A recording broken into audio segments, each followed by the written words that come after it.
Hola, ¿cómo les va? Muy buenas tardes. Me da muchísimo gusto saludarles en otra emisión de su programa Descubriéndonos. Y me da mucho gusto saludar a Mauricio González. Mauricio, ¿qué tal? Hoy vino José. Ahora Sí, sí ya hombre, puedes decir todo lo que estabas diciendo de él la semana pasada, porque hoy sí ya vino José. perfecto, sí, sí, es un buen momento para decírselo. Muy bien. José, ¿cómo estás? Buena tarde. Bien, bien, pero ya sé, ya entendí por qué me estaban zumbando los oídos. Ya, Sí, pues es que no sabes, luego te platico, pero sí. sí, sí. Pero solamente por eso, y nada más por eso, traemos el título del día de hoy. Eh, y la pregunta es, ¿mis traumas me definen?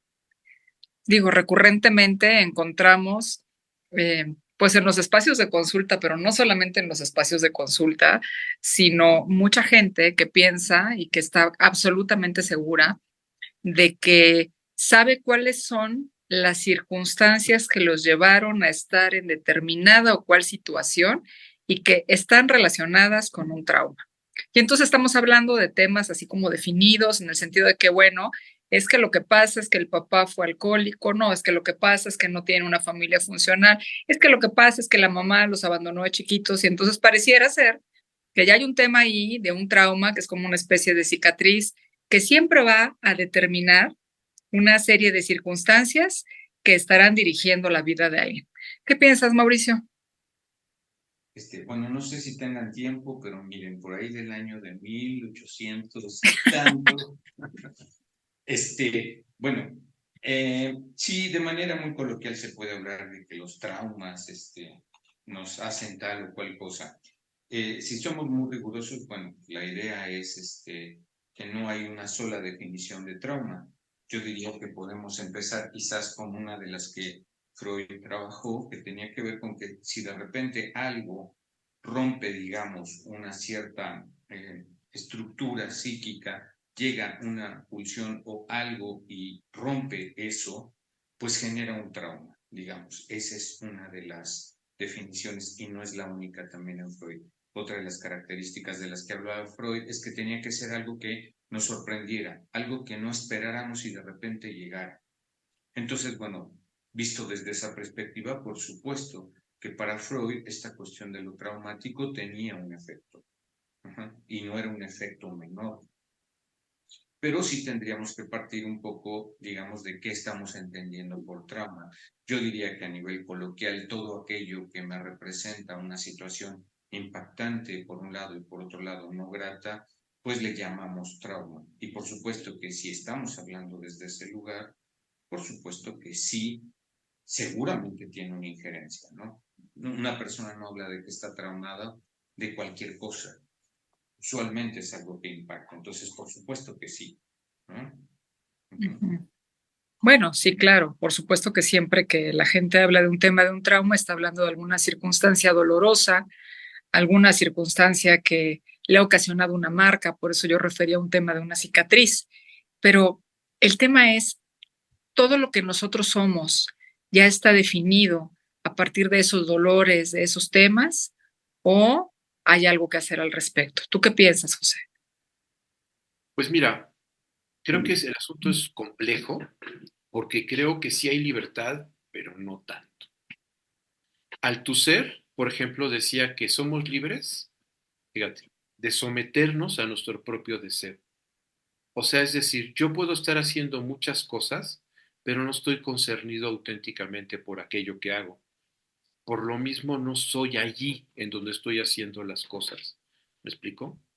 Entonces, esta parte en donde hay una serie de cosas como que que se van perfilando desde la infancia, no sé si llamarlo traumáticas, pero sí donde están acotadas nuestras capacidades de hacer cosas, pero acotadas no porque, sino más bien como perimetradas, como que de alguna forma construidas. Entonces, todos podemos hacer cualquier cosa, pero la capacidad de realizarnos en ella y de ser creativos y de ser geniales y maravillosos en ellas, no, no, no tenemos, no somos tan plásticos, tan flexibles.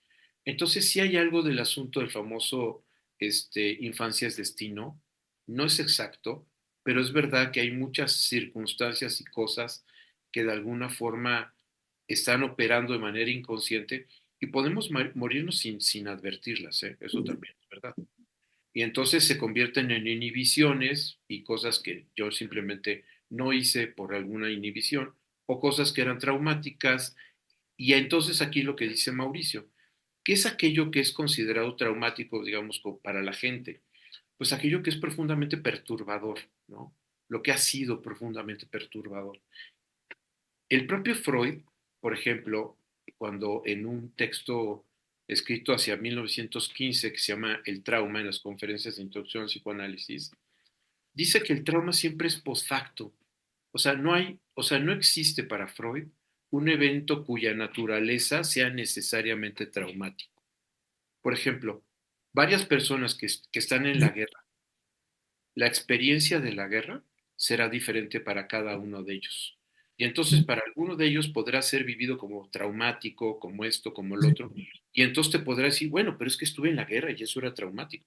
Y dices, sí, para ti. Pero hubo otra persona que estuvo en las mismas circunstancias que tú y eso mismo no le fue traumático.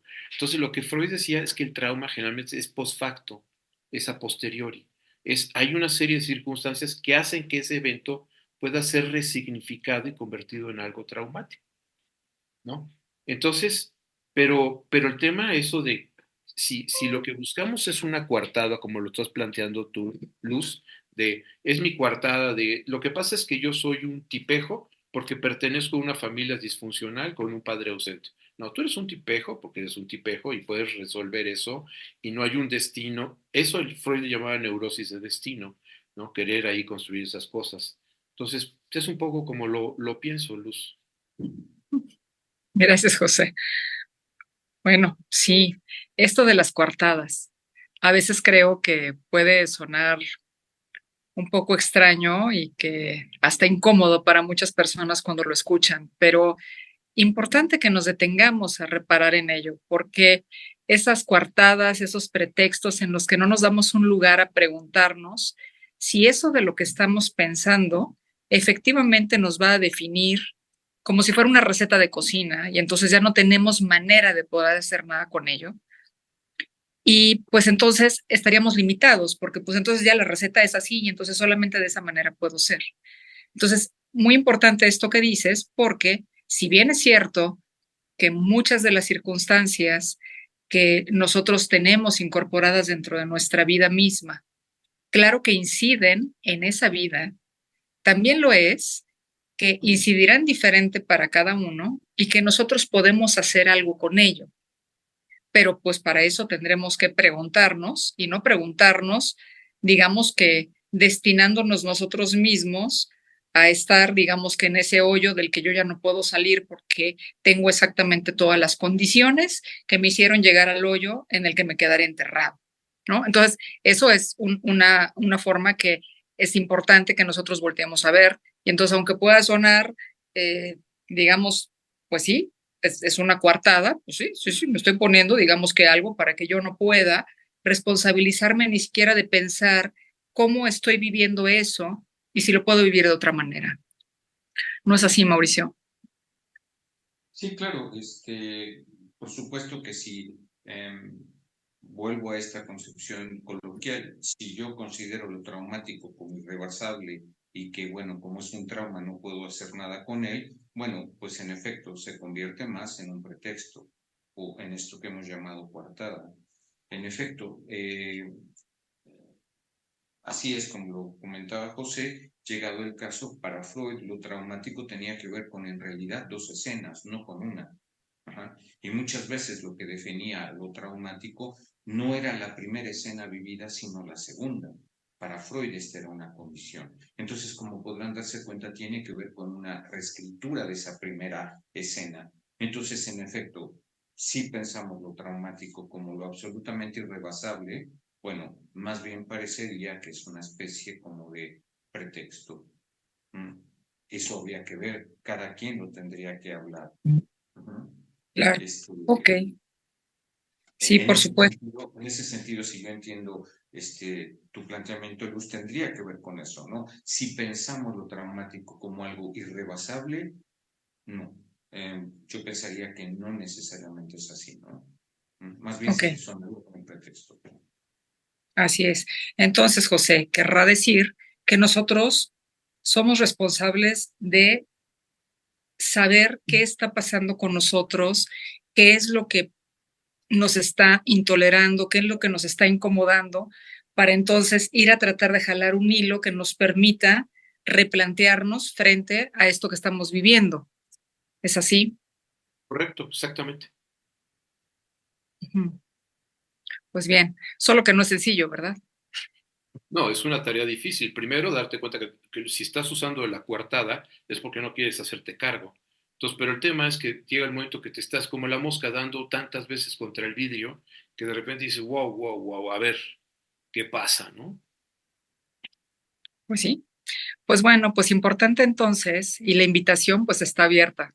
¿Cuántas veces nos hemos pegado en el vidrio lo suficiente para que hagamos un alto y antes de volver a ir a estamparnos con el vidrio, nos preguntemos por qué lo estamos haciendo, cómo nos está impactando, cómo llegamos ahí, hay algo diferente?